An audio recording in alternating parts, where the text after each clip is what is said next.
তো hello everyone, তো দেখো আমি আর আমার মেয়ে কিন্তু রেডি হয়ে যেতেছি গা যাবো কিন্তু পূজাটা। আর কি পূজার যাবো তোমরা লোক অবশ্যই শেয়ার করুন, তোমরা পুরোটা ভিডিও দেখতে থাও। তারপর আমরা কিন্তু রেডি হয়ে আই করছি আমার ননদের বাড়ি, কারণ ননদও যাইবো বগলু আর আমি আমার মেয়ে। তো সবাই কিন্তু আমরা অটো লেগে দাঁড়িয়ে দিচ্ছি। তারপর কিন্তু অটো ধরে কিন্তু সোজা আই গেছি কিন্তু বাড়ির সামনে, মানে পূজা বাড়ির সামনে। আর বগলুর অবস্থা দাও, হ্যাঁ আরও গাড়ি ছিল, হ্যাঁ পূজা যেত না। তারপরে যাই হোক আমরা কিন্তু হেরে নিয়ে এসে রক্ষণ আই গেছি সোজা পূজা বাড়িতে। আর পূজা বাড়িতে প্রচণ্ড লোক আসছিল।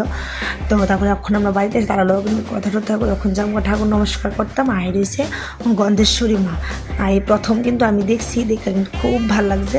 তারপর ঠাকুর কাছে নমস্কার করলাম, মার কাছে প্রার্থনা করলাম সবাই যাতে ভালো রাখে।